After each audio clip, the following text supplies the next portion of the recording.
I'm thrilled to be joined now by Andrea Gurney. It's great to be here. Thanks, Chris. So I am a professor at Westmont College, which is a small Christian liberal arts college in Santa Barbara, but I am also a clinical psychologist who specializes in couples and family therapy. So I've got a private practice here in downtown Santa Barbara, and I split my time between teaching upper division psychology classes at Westmont and then seeing couples and families in my private practice. And on the side, I enjoy writing occasionally. So I also wrote a book a couple years ago, Reimagining Your Love Story. So that really was born from both my work as a professor and researcher and my clinical practice. That's fantastic. So you've got a really powerful combination of like research and thinking and then practice. And then I also love it. talking to talking to a lot of young people, it seems, if you're at college. And then so your article, you talk about a course that you developed for the students at Westmont, Marriage 101.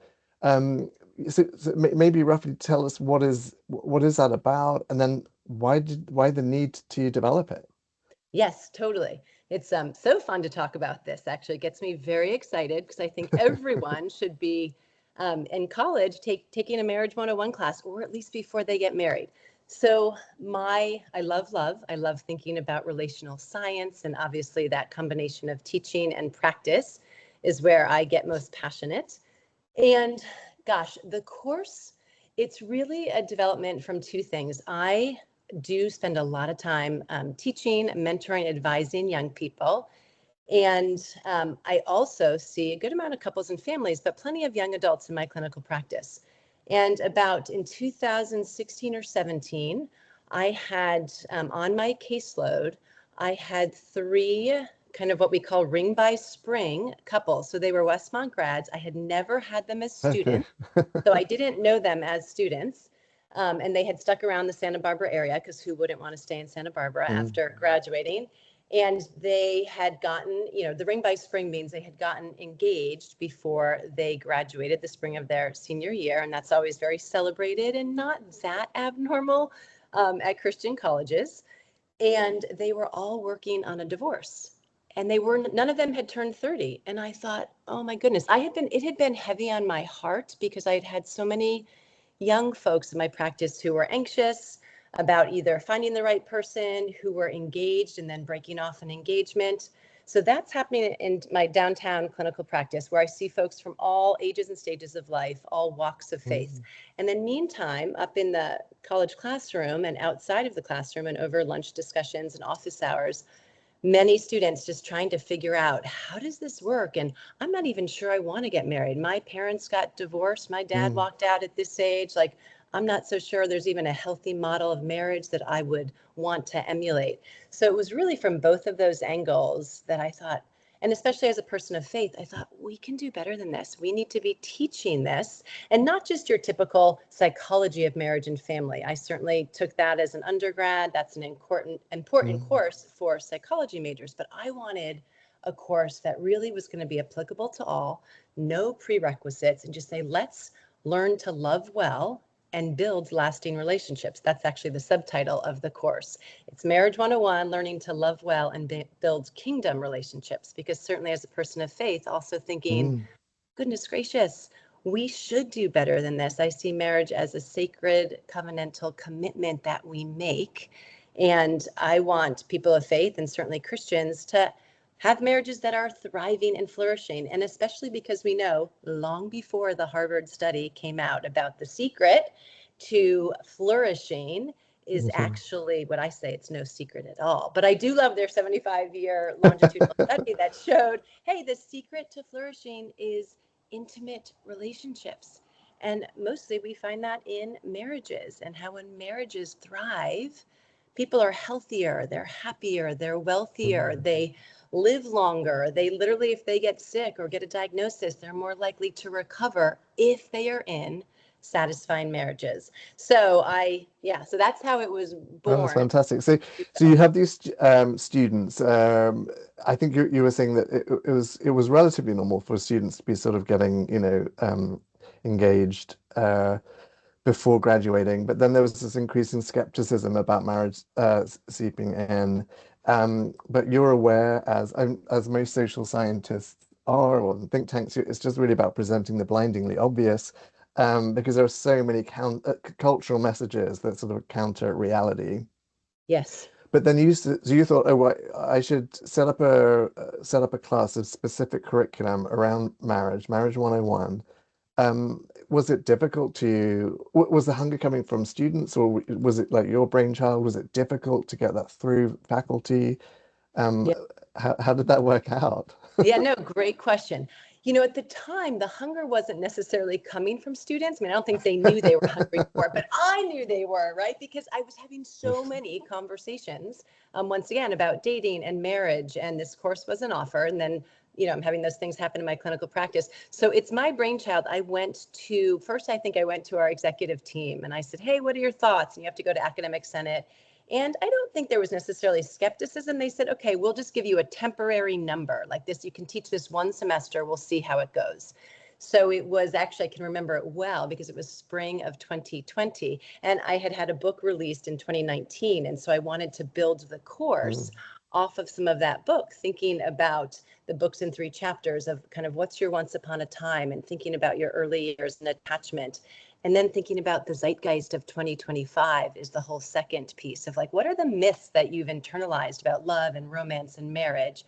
And then the third piece of the book is all skill building. So I thought, okay, how do I kind of build a course that incorporates all of these things? So the academic senate and the executive team and the president, I felt like very much had my back, but they said, we're just going to give it a temporary number. We'll see how it goes. Spring 2020. Of course, COVID hits the middle of the semester, the Right. first time teaching it, which did not make it easy.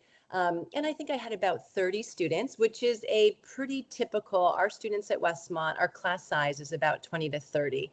You know, 50 is considered large, and those are our general education classes. And this was not meeting any GEs. There was kind of nothing that, and I said it could only be juniors and seniors because I thought they need to have a little bit of maturity on their side and a Right. little bit more, you know, what that might look like. Anyway, so first time it ran, I had about 30 students. And honestly, since then, I mean, I'm in the largest classroom with 100 students. I couldn't even fit them all this past spring. They were literally, it's in a tiered classroom and they were sitting in the hallways because I let folks audit it as well. And once again, it can only be upperclassmen.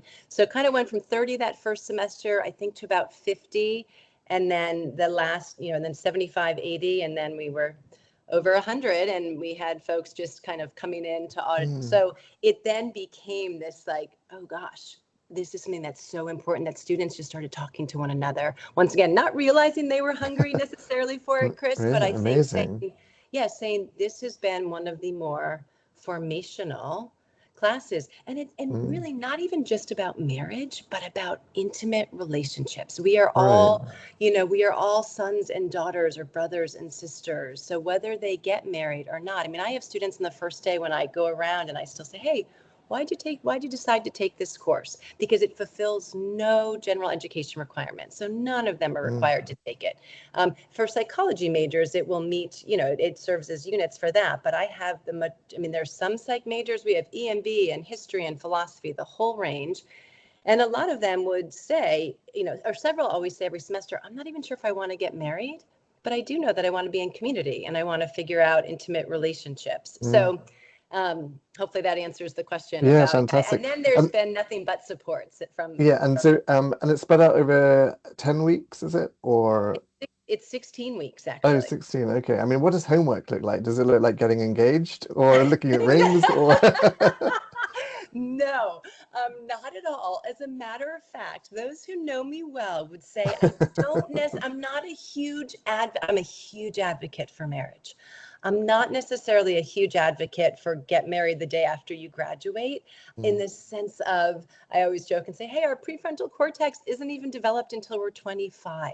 So let's just be mindful mm, of the decisions that we're making. And college is a little bit of a bubble, right? And so can we get a little bit of life under us before we walk down the aisle and say, I do? Um, so it's 16 weeks. And because some topics like attachment, I spend a good amount of time and they have to really think about their family of origin, their first love classroom. What did that look like? Because mm, research shows that kind of some of the things that we learned in our early years and our attachment styles very much impact the way we show up for love as young adults and adults. And so, we have about 10 different topics, if you will, modules that we cover, but some of them take a little bit longer. The sex and intimacy one, I usually allot 1 week, but it's always at least 2 because students just have a lot of questions about what that looks like. And especially as people of faith, we have good conversations about that. So some of the topics we spend some more time on. Right. Well, you mentioned faith there, and I think one of the questions I wanted to ask was, so are you recommending that all colleges, this would be a good idea for everyone at university to learn, and or is it because of some of the faith orientation of students that it's sort of appetizing? I think all colleges. As a matter of fact, when I was doing research about piloting this course, at the time in 2018-19, right, because it kind of finally got approval and ran in 2020, there was Northwestern University, so Alexander Solomon, who's also a clinical psychologist, was teaching a Marriage 101 course. She and I chatted. I chatted with her for a good amount of time, being like, how are you developing it? And Northwestern is not a faith-based university. Now, they'll cover some different things than we might cover, and I'm always incorporating. So we do, at one of the early weeks, we talk about, well, what's the biblical meaning of marriage, and how does this look different from a culture that is saying, you can say I do, but divorce is always an option, right? I mean, I certainly have, would say there's plenty of folks who walk down the aisle thinking like, this isn't a forever commitment. And so we do a lot of kind of what does it look like if you are a believer in Christ to kind of adhere to the biblical meaning of marriage and how that might be different from what the world is telling us about marriage. There's a good amount these days about the me marriage. And for Christians, it's very much the we marriage. It's not about what's in it for me. It's about how can I serve you, right? How can we sharpen each other? This idea of mutual sanctification. And so we certainly do some comparing and contrasting, but I think every college and university should be offering this. And it certainly doesn't need to be from a faith-based perspective. It's just a gift that I'm able to incorporate faith. And by the way, I realized I didn't answer the question about what homework and Yes. which we can get to, Chris, because there's some fun ones. Well, yeah, on that, I mean, so yeah, it would be good to know about some of the homework, but also, I mean, you're talking about quite deep issues, right? When you're talking about attachment and childhood. So someone gets triggered, presumably there's a lot of pastoral support there at Westmont. But if you're trying this out in a different setting and in the one that you're in, what do you do with someone who's sort of like suddenly they've discovered they've opened up a whole can of worms? Yes, So what's next? yeah, great question. And honestly, it's not uncommon because one of the assignments is they have to do what I call a family love template paper. So they do a mentor couple paper where I have about 50 couples who are more than gracious. They're good friends in the community. And so we ease students into the family love template paper, but the mentor couple, they're paired with a mentor couple who's been married. Some are newlyweds, some have been married 40 years. And they do a pretty intensive interview, and then they write up a paper incorporating the readings that they've had. So the student gets to interview their mentor couple about their lives and marriage, and okay, exactly right. amazing. I give them quite the kind of pamphlet, the question bank, about 10 pages of a question bank that they can choose from, and saying, hey, they go in pretty prepared. The mentor couples are I've written them all a letter, and the students send that, and then they do their own thing. What's so cool is that some students who graduated from the very first course are still in touch with their mentor couple. So there's a really neat relationship there. Very cool. But all to say, many students, to answer your question, there are some personal things, and there are things that get uncovered and that they might be triggered by, to your question, especially when they do that family love template paper, which happens after the mentor couple paper, in which they then go and interview a significant primary caregiver. Most of them, it's their parents. I always say, hey, I know there's some unique situations and non-normative events, so please come talk to me. I might present all of the assignments at the beginning of class, and the family love isn't due until the end, like week 15. But things are definitely uncovered where students didn't realize, oh my gosh, this was the love story of my parents, or this trauma happened. I never knew about it. So I first give a lot of framing for the assignments. I always have a TA in that class. It's the biggest class, so it's one of our staff that works in the psych department, who I work closely with. So that's always a support. And then they always know my other job is a clinician, so I will get them. I keep those boundaries very separate, but they can certainly come to me. I'll keep it confidential and refer them to the counseling center, where there is a good amount of support. A lot of students, after, whether throughout class and lecture and readings, but certainly they keep a relational self-awareness journal throughout the whole course, which is in response to, actually, my book has questions that are pretty deep at the end of each chapter. So they go through those, and then they do that family love. So it's those two things, the relational self-awareness journal and the family love template, that often has a lot of students saying, wow, I was sitting at my computer bawling as I realized this. Or, so there is some sort of either aha moment, or, there are cases where it's like, this was really hard and there were some things revealed, and then we just want to make sure to get them help. And there's often, well, not often, there has been a student or two each semester who says, I can't do this assignment for these. They come and talk with me. And so I will always think about, I don't want them to have to drop out of school because they're taking Marriage 101 by any means. So if the supports aren't there, we will come up with an alternative assignment. Fantastic. And that is sometimes I'd say one or two students a semester out of the 100. But I still so deeply believe they belong in that class, because it's at least the beginning of them doing really good work, thinking about their first love classroom and all of the messages they learned. First love classroom is what some of us couples and family therapists, we talk about family of origin. It's just a fun way to say our family of origin, our early years, is our first love classroom. It's where we learned about love and forgiveness and self-worth and self-esteem and emotional expressiveness and attachment, you name it.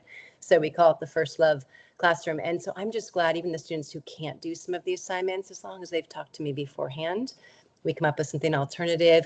I'm just glad they're there, because usually it's the beginning of doing some good deep work, even if they wait till summer or until they graduate to continue doing some of that. So I think I've just got two last questions. One is, and I should have probably have started with this, but with the students that then lock in, is it more young women than men, or is it equal mix? Or it's a great question. Westmont tends to be, I think it's now 60-40. So 60% women, 40% men. And I'd say my class is pretty much representative of that. So if and that reflects national trends too, right? Across I think so. Higher education, actually, yes. Westmont had 20 years ago when I started there as faculty, our ratio wasn't as good. It might have been like 60, but now I think, and we're getting even closer to, 55% women and 45% men. So, but my class reflects, so I'd say out of the 100 that I had last semester, and by the way, what's so fun is about 30 of them audited. They're like, I'm a double major biochem and, Spanish, or I'm this and that. But every student knows I will always offer it at 8 a.m. I have many seniors who are like, I thought I could make it through all of college without taking an 8 a.m. class, but then I felt like I had to take your marriage class. 8 a.m.s tend to be the least popular for other majors. Of course, yeah. So I always offer it at 8 a.m. And there's a mix. This past spring, there was about 60 women and 40 men. So, which is really interesting. Yeah. And did they have different responses, or different stuff comes up, or is it different? I mean, yes and no. We do. I mean, what's most fun is when we talk about gender and gender messages and kind of what they've learned about women and men and roles in marriage and even dating, because one of the assignments is that they have to ask somebody on a date. So that's crazy. That's another lead up. They first start by interviewing a friend, and then that's they fantastic. do personality assessments, and then they get to ask somebody on a date. So yes. And then go on a date, and then they write it up. They write it up. Yep. It's one of the incredible outside exercises. So they've got 2 intensive papers, they've got several outside class exercises, and then lots of reading quizzes and readings. So. Wow. And then I think finally, Andrea, it sounds like you've been doing the course for 5 years. So I guess most people who did the first 1 or 2, their prefrontal cortex is now fully developed. They have a different attitude to risk. They know themselves a bit more. Have you seen the sort of a marriage boom as a result of Marriage 101? That's such a fun question. I will say what I've seen a boom in is them doing more intensive premarital counseling with, I always say, of course, go through your church, go through some mentors, but also do it with a clinician. So a lot of them will come back to me and do premarital counseling a couple years post-graduation. So I've seen a boom in that. And I'm happy to report that since starting the course, I haven't had any couples on my caseload who are working on divorce. So I've seen a Well, yeah, that decrease in sounds that, that's and good. then an increase in them doing some kind of Yeah. continuing work. I get emails all the time from students who've, moved away and they say, hey, but I still have all my books and all my notes from Marriage 101. I'm now engaged and we're reviewing these things. So that's always encouraging and super fun. Yeah, well, it does make me think of something in Brad Wilcox's book, Get Married, when he's talking about students. And I think in particular with men, he is saying, get a plan. Yes. They'll have a plan for their career, they'll have a plan for sort of their finances, but the whole dating and relationships is just it's just left to be amorphous. Does your Marriage 101 help equip both men and women with Yes. planning? Yes. Well, that is, I mean, and yes, yes, and yes, because I really want them to actually be intentional about in the junior year in college, date to date, that's fine. Senior, but at some point, date to marry. So we do a whole thing on the telos of dating. End goal is marriage and why that is good for all of us and for Mm, society and for flourishing and all the things. But I do encourage them for a plan. And it is why, I mean, some of them, Chris, have never been on a date and they're juniors and seniors. Some of them have never been on a date. I'm like, okay, well, to get good at anything, we have to practice and work and we have to take risk and put ourselves out there and have a plan. So it is truly, I joke and say I'm either the most popular professor on campus because I make them go on a date, or I'm the most avoided professor on right. campus by some people. They're like, I am not taking that class because she's going to make me go on a date, ask somebody out. But that is really the hope, is that they are more planful and Mm, they're more intentional as they think about some ultimately dating to marry. yeah.